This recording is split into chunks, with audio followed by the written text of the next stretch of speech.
Dear students, आप सभी का मेरे चैनल में स्वागत है। मैं डॉक्टर अंजू ओझा आज आपको विश्व पर्यावरण दिवस के बारे में बताने जा रही हूँ। विश्व पर्यावरण दिवस है जो प्रतिवर्ष 5 जून को सेलिब्रेट किया जाता है। We humans have a very strong connection with the environment. हम जो मनुष्य हैं, हमारा अपने पर्यावरण के साथ में एक बहुत ही स्ट्रॉन्ग कनेक्शन है। Environment means such condition where we can live and work. पर्यावरण का मतलब होता है ऐसी दशाएं जहां हम रह रहे हैं और हम कार्य कर रहे हैं। But today we humans have created such situation due to which our environment is in danger, like increasing pollution and global warming, deforestation, overpopulation, water scarcity and loss of biodiversity। तो हम जो मनुष्य हैं, हमने जो वर्तमान में कुछ ऐसे कार्य किए हैं जिनके द्वारा जो हमारा पर्यावरण है वो खतरे में पड़ गया है और विभिन्न प्रकार की समस्याएं जैसे लगातार बढ़ता प्रदूषण, ग्लोबल वार्मिंग और वनोन्मूलन, जनसंख्या का अधिक होना, पानी की कमी होना और बायोडाइवर्सिटी का लॉस होना, ऐसी समस्याएं जो हैं उत्पन्न होने लगी हैं और इनका कारण जो है वो मनुष्य स्वयं ही है। According to an estimate, every year 10 billion trees are being cut all over the world and at least 10,000 species are getting extinct every year.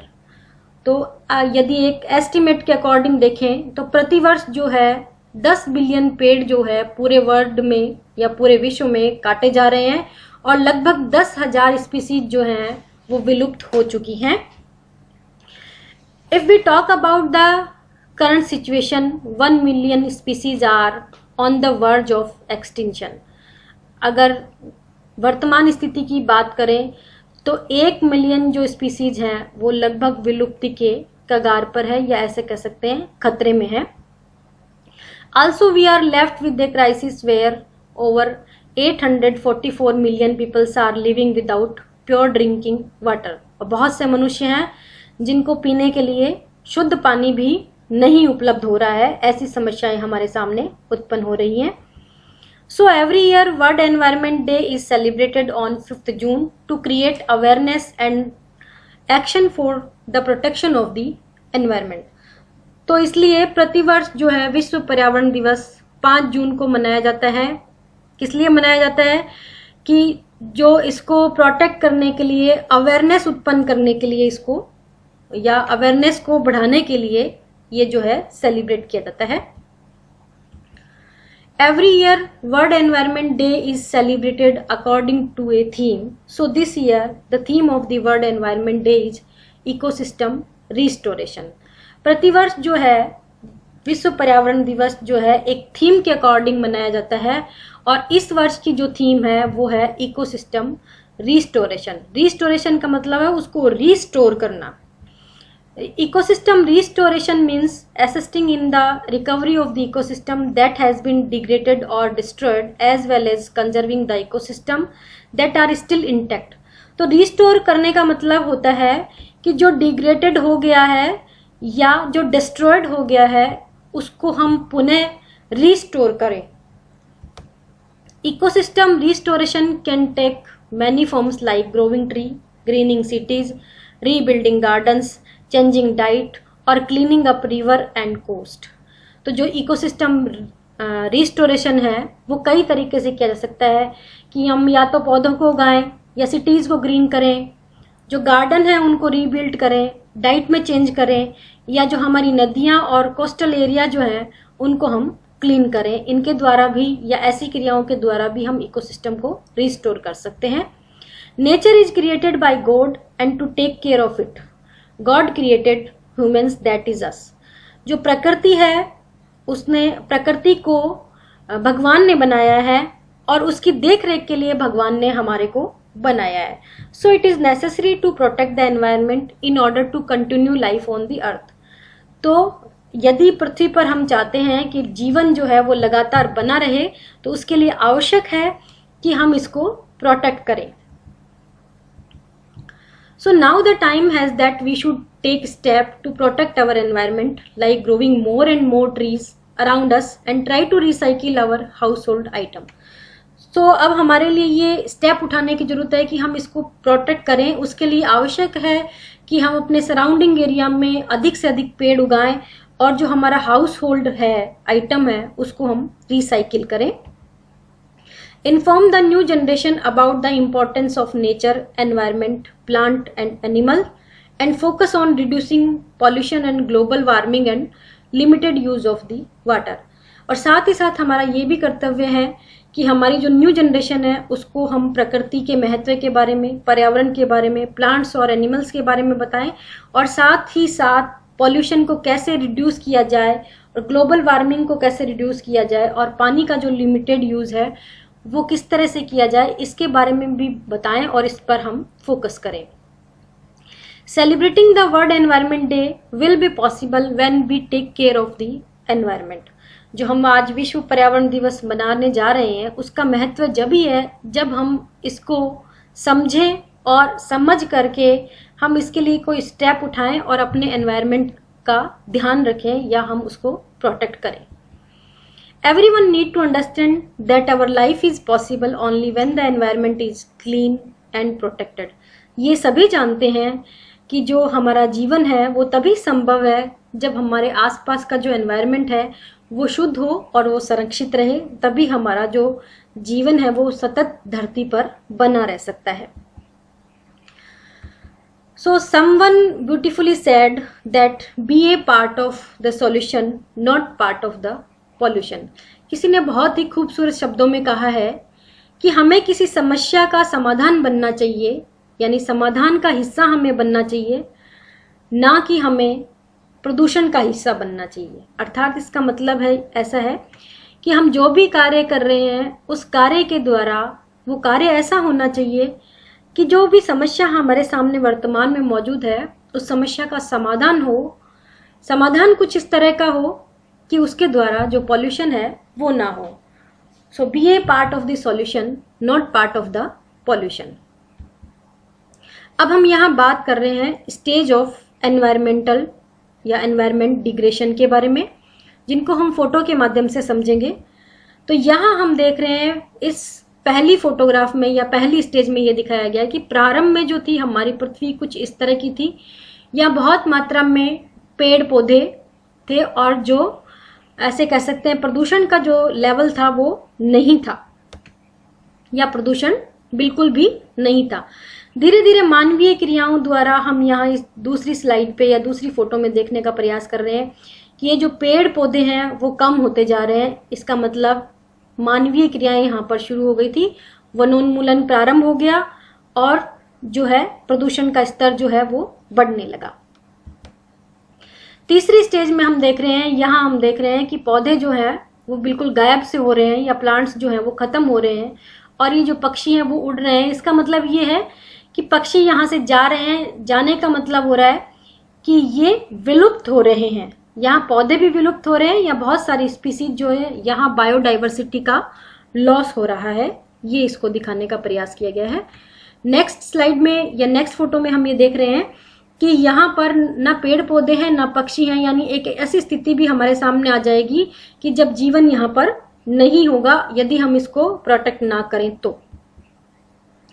अगली स्टेज में हम देख रहे हैं कि जब पेड़ पौधे वहां से हट गए तो उसकी जगह औद्योगिकरण ने ले ली, यानी इंडस्ट्रियलाइजेशन हो गया यहाँ पर और बहुत बड़े बड़े उद्योग धंधे यहाँ पर बन गए हैं और ये जो पॉल्यूशन जो है उसका लेवल जो है वो लगातार बढ़ता जा रहा है। और उसके बाद में इसके बाद की जो स्टेज होगी वो ये होगी कि ये जो हमारी पृथ्वी है एक बर्निंग स्टेज में पहुंच जाएगी, यानी यहाँ से इसको रिस्टोर करना मुश्किल हो जाएगा कि यदि हमने इसको प्रोटेक्ट ना किया तो। और लास्ट जो स्टेज होगी वो हमारी कुछ इस तरह की हो जाएगी कि हम ऐसे स्टेज में पहुंच जाएंगे जहां ना किसी प्रकार का जीवन होगा, ना किसी प्रकार के पेड़ पौधे होंगे, ना किसी प्रकार की कोई बायोडाइवर्सिटी होगी, ना फ्लोरा होगा, ना फाउना होगा। तो उसके लिए हमें क्या आवश्यक है? Save trees and save water. अब हम बात कर रहे हैं विश्व पर्यावरण दिवस के बारे में। इसका ऑफिशियल नेम जो है UN वर्ल्ड एनवायरनमेंट डे है। इसके जो अन्य नाम है उसको ऐसे कह सकते हैं eco day, environment day. WED मतलब वर्ल्ड एनवायरनमेंट डे, शॉर्ट में भी हम इसको WED कह सकते हैं। टाइप है इसका इंटरनेशनल, सिग्निफिकेंस है एनवायरमेंटल इशू अवेयरनेस, ऑब्जर्वेंस है एनवायरमेंटल प्रोटेक्शन। फर्स्ट टाइम इसको 5 जून 1974 को सेलिब्रेट किया गया, 47 ईयर एगो। डेट है इसकी 5 जून। विश्व पर्यावरण दिवस पर्यावरण की सुरक्षा और संरक्षण हेतु पूरे विश्व में मनाया जाता है। तो इसको मनाने का जो पर्पज है वो ये है, पर्यावरण की सुरक्षा करना, संरक्षण करना, इसलिए इसको पूरे विश्व में मनाया जाता है। इस दिवस को मनाने की घोषणा संयुक्त राष्ट्र ने पर्यावरण के प्रति वैश्विक स्तर पर राजनीतिक और सामाजिक जागृति लाने हेतु वर्ष 1972 में की थी। यानी जो घोषणा है वो 1972 में की थी। इसे 5 जून से 16 जून तक संयुक्त राष्ट्र महासभा द्वारा आयोजित विश्व पर्यावरण सम्मेलन में चर्चा के बाद में शुरू किया गया। यानी एक चर्चा हुई थी जो 5 जून से 16 जून तक चली थी, उस चर्चा के बाद इसको मनाने का जो कार्य है वो शुरू किया गया। 5 जून 1974 को पहला विश्व पर्यावरण दिवस मनाया गया। तो सबसे पहले जो बनाया गया वो बनाया गया 5 जून 1974 को। यदि हम इसके इतिहास के बारे में अध्ययन करें या इसकी हिस्ट्री पर हम गौर करें तो वर्ष 1972 में संयुक्त राष्ट्र द्वारा मानव पर्यावरण विषय पर संयुक्त राष्ट्र महासभा का आयोजन किया गया था और इसी चर्चा के दौरान विश्व पर्यावरण दिवस का सुझाव भी दिया गया और इसके ठीक 2 साल बाद में 5 जून 1974 से इसे मनाना भी शुरू कर दिया गया।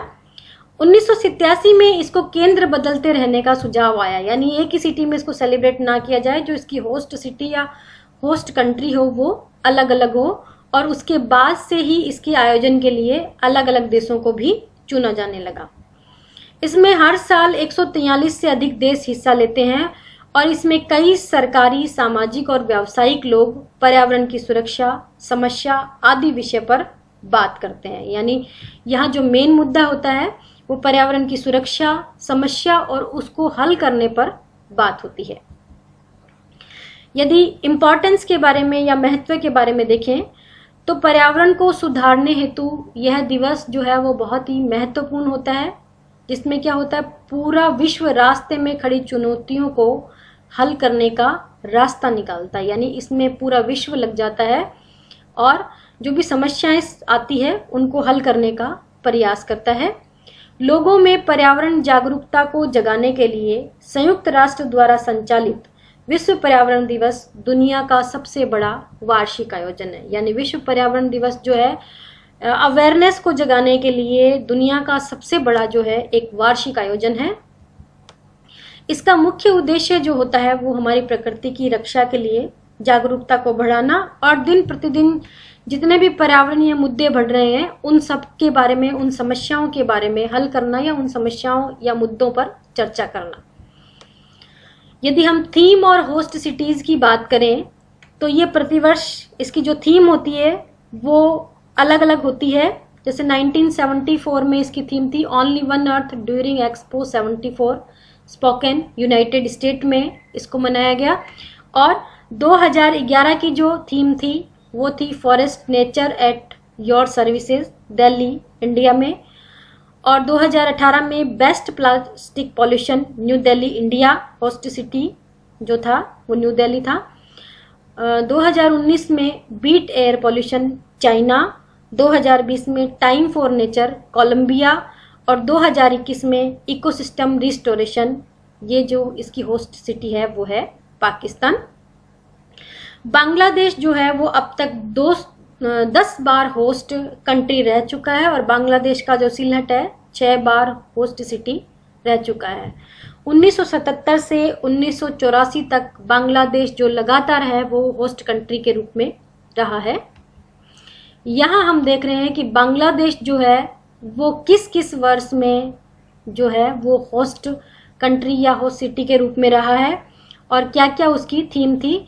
तो वर्ष 1975, 1977, 1978, 1979, 1980, 1981, 1982, 1983, 1984 और 2010 तक या 2010 में ये बांग्लादेश की स्थिति बताई गई है और यहाँ थीम बताई गई है और उनकी होस्ट सिटी के बारे में बताया गया। यहाँ हम देख रहे हैं सिलहट जो है वो काफ़ी टाइम तक होस्ट सिटी रहा है या काफ़ी वर्ष तक होस्ट सिटी रहा है। इसके अलावा ढाका, राजशाही और रंगपुर भी जो है वो होस्ट सिटी के रूप में रहे हैं।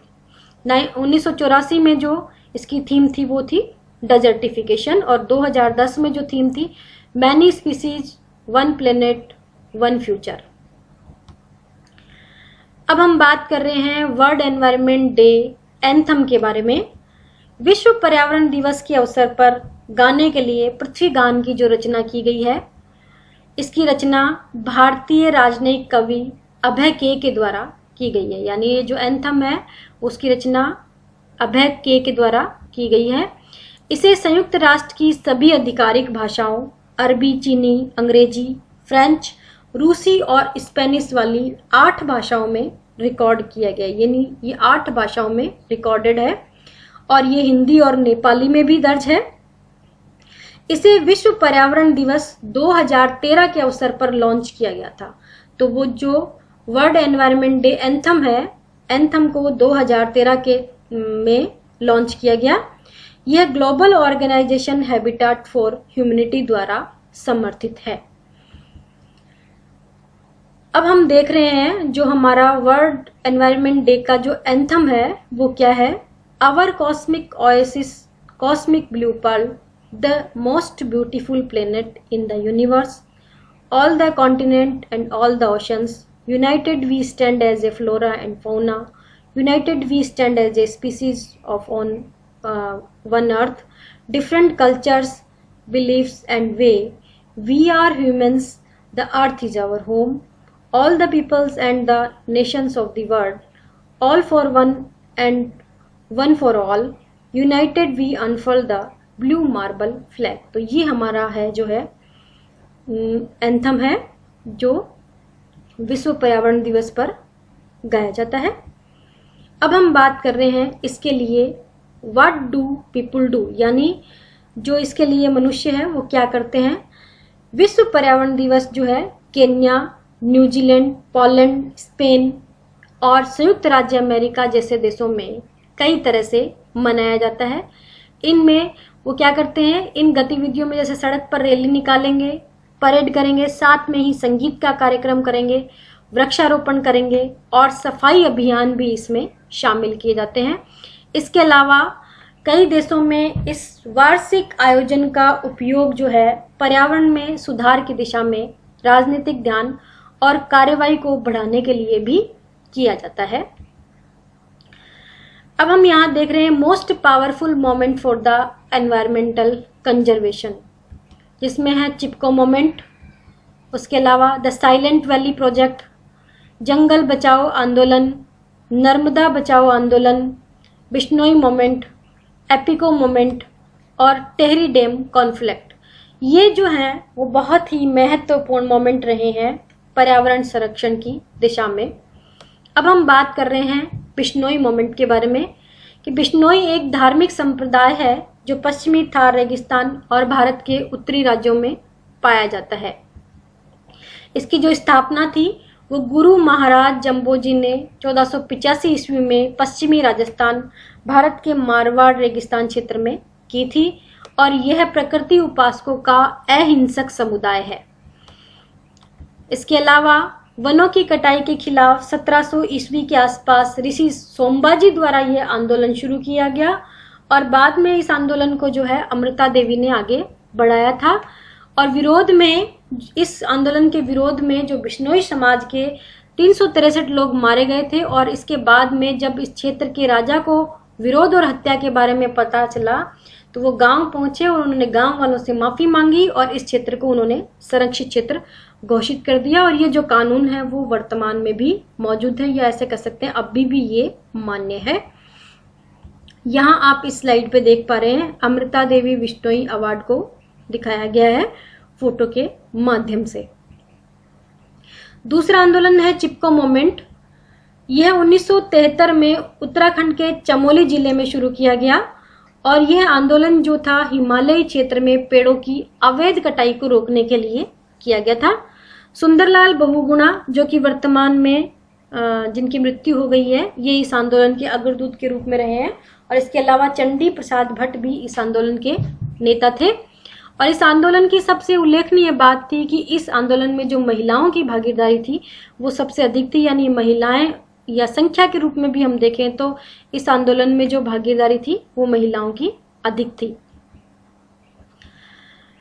इस तरह से हम फोटो के माध्यम से देख पा रहे हैं कि चिपको आंदोलन में किस तरह से जो महिलाएं थी पेड़ों की रक्षा करने के लिए इन पेड़ों पर चिपक गई थी, यानी उसके चारों तरफ ये फैल गई थी और इन पेड़ों पर चिपक गई थी, इसलिए इसका नाम पड़ा चिपको आंदोलन। नेक्स्ट आंदोलन है एपिको मोमेंट। 1983 में चिपको आंदोलन की तर्ज पर ही पांडुरंग हेगड़े ने एक आंदोलन शुरू किया जिसे कर्नाटक में एपिको आंदोलन के नाम से जाना जाता है। यानी ये भी जो आंदोलन है वो चिपको आंदोलन की तरह का ही आंदोलन था। इसका मुख्य उद्देश्य था वन रोपण के साथ साथ विकास, संरक्षण और वनों का सर्वोत्तम तरीके से उचित उपयोग करना था। एपिको का अर्थ होता है एक पेड़ को गले लगाकर उसके प्रति अपने स्नेह को व्यक्त करना। यानी एपिको का अर्थ है कि एक पेड़ को आप गले लगा लें और उसके प्रति अपने स्नेह को व्यक्त करें। यहाँ हम देख रहे हैं एपिको आंदोलन को भी फोटो के माध्यम से दिखाने का प्रयास किया गया कि इसमें भी पेड़ों को बचाने के लिए किस तरह से लोगों ने पेड़ों को अपने गले से लगा लिया था और पेड़ों की रक्षा करी थी। अब हम बात कर रहे हैं साइलेंट वैली प्रोजेक्ट के बारे में। यह केरल में उष्णकटिबंधीय सदाबहार वनों का एक क्षेत्र है और जैव विविधता का बहुत ही समृद्ध क्षेत्र है। ये 1973 में यहाँ स्थापित की जा रही जल विद्युत परियोजना का पर्यावरणविदों और स्थानीय लोगों ने बहुत ही कड़ा विरोध किया था और दबाव में जो सरकार थी उसने 1985 में इसे राष्ट्रीय आरक्षित वन जो है वो घोषित कर दिया था। यहाँ हम स्लाइड पे देख पा रहे हैं कि ये इंडिया में केरल की लोकेशन और केरल में ये साइलेंट वैली की लोकेशन को मानचित्र के माध्यम से दिखाने का प्रयास किया है। और ये साइलेंट वैली प्रोजेक्ट की फोटो है, किस तरह से ये जैव विविधता समृद्ध क्षेत्र है। अगला आंदोलन था जंगल बचाओ आंदोलन। झारखंड के सिंहभूमि जिले के आदिवासी समुदाय ने 1982 में सरकार की वन नीति के खिलाफ जो है एक आंदोलन शुरू किया है, जो आंदोलन था जंगल बचाओ आंदोलन। The government wanted to replace the natural soil forest with the high price teak. इसमें क्या था, सरकार ये चाहती थी कि जो प्रकृति सॉइल है या जो फॉरेस्ट है उसको हाई प्राइस जो टीक थे उनके द्वारा रिप्लेस करना चाहती थी। So many environmentalist refer to this moment as a greed game political populism. तो जो इसको नाम दिया गया वो ग्रीड गेम पॉलिटिकल पॉपुलिज्म नाम दिया। विभिन्न प्रकार के पर्यावरणविदों ने इसके लिए इस तरह का जो नाम है वो रेफर किया। यहाँ हम देख रहे हैं फोटो के माध्यम से कि लोगों ने किस तरह से जंगल बचाओ आंदोलन किया। इस फोटो में भी हम देख पा रहे हैं और दूसरी फोटो में भी हम देख पा रहे हैं कि लोगों ने जंगल को बचाने के लिए आंदोलन किया सरकार के विरुद्ध। अब हम बात कर रहे हैं नर्मदा बचाओ आंदोलन के बारे में। तो पर्यावरणविदों और स्थानीय लोगों ने 1985 से नर्मदा जल विद्युत के उत्पादन के लिए बांध के निर्माण का जो विरोध शुरू किया गया, इसे लोकप्रिय रूप से नर्मदा बचाओ आंदोलन के नाम से जाना जाता था। और मेघा पाटकर इस आंदोलन की नेता रही, जिन्हें अरुंधति राय, बाबा आमटे और आमिर खान का भी समर्थन इस आंदोलन हेतु प्राप्त हुआ।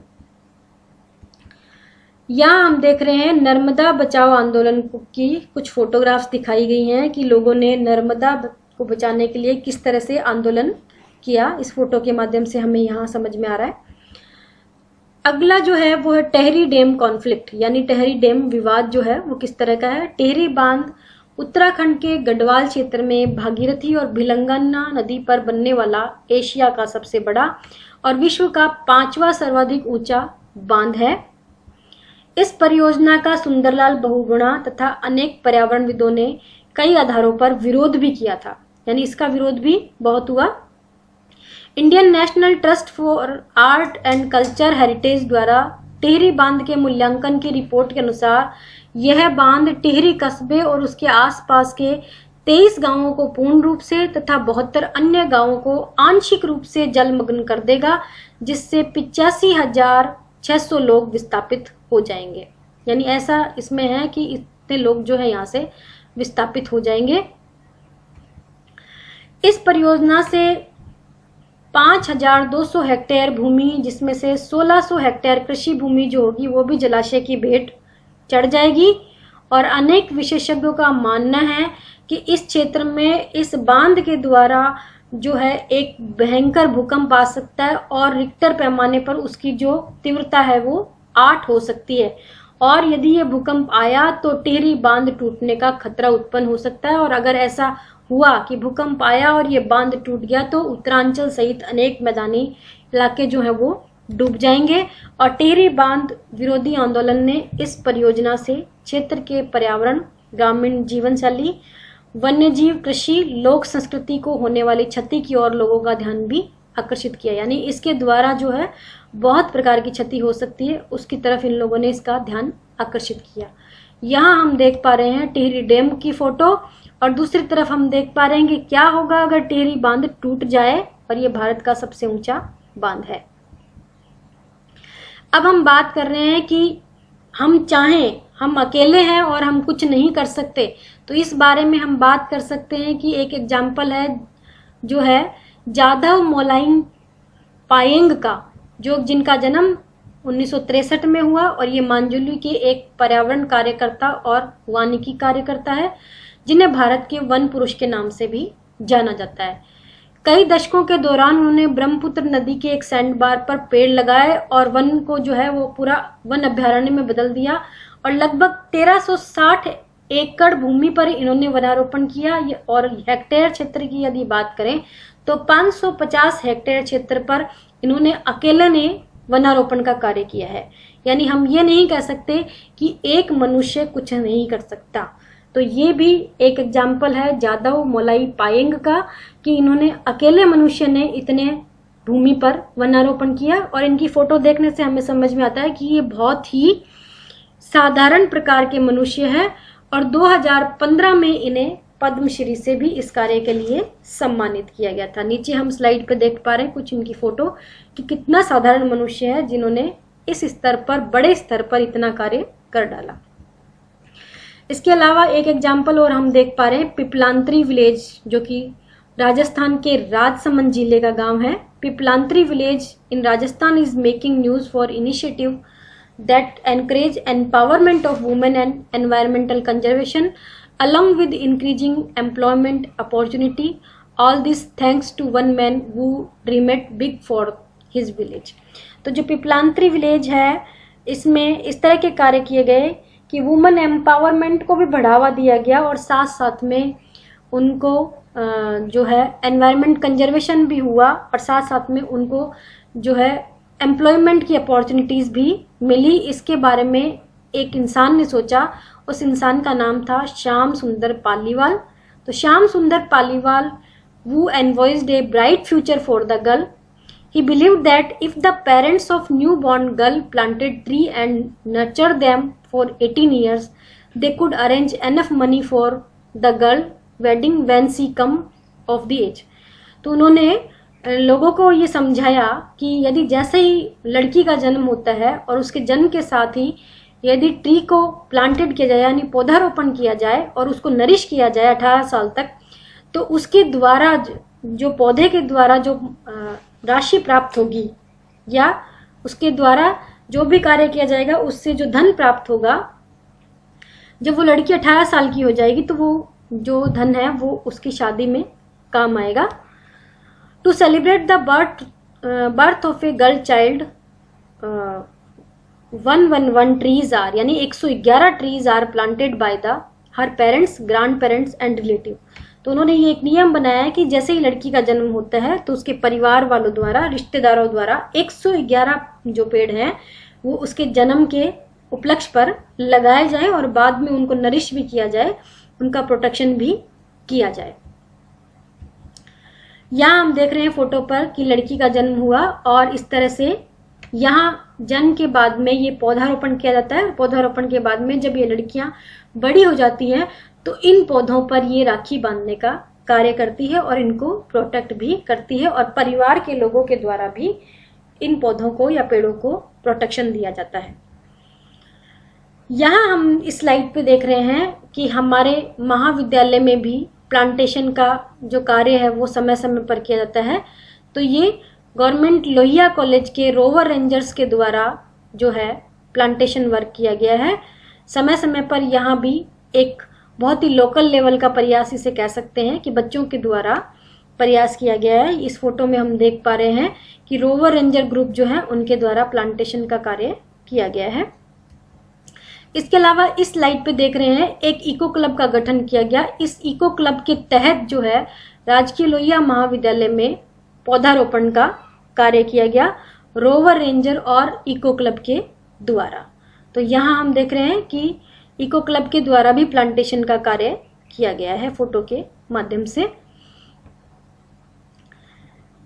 इस स्लाइड पे हम देख रहे हैं प्लांटेशन का वर्क किया गया है लोहिया महाविद्यालय के रोवर रेंजर और आनंदम ग्रुप के द्वारा, और इन्होंने जो एक भूगोल विभाग के पास की एक छोटी सी जगह है उसको वाटिका बना करके उस वाटिका को गोद लिया है और उसमें पौधारोपण का कार्य किया है, जिसमें यहाँ के प्राचार्य प्रोफेसर दिलीप सिंह पूनिया जी का भी बहुत सहयोग रहा। और इस तरह से हम जो हैं वो लोकल लेवल पर भी कार्य कर सकते हैं। जरूरी नहीं है कि हम बड़े लेवल पर कार्य करें, हम एक पौधा भी लगा सकते हैं और उस पौधे को संरक्षण भी प्रदान कर सकते हैं। एक छोटा उद्देश्य लेकर भी हम चले तो हम ज्यादा पियोंग की तरह जो है कार्य कर सकते हैं। इसी के साथ ये विषय यहीं पर समाप्त होता है और मेरे चैनल को लाइक एवं सब्सक्राइब करना ना भूलें। अंत में पुनः आप सभी का एक बार धन्यवाद।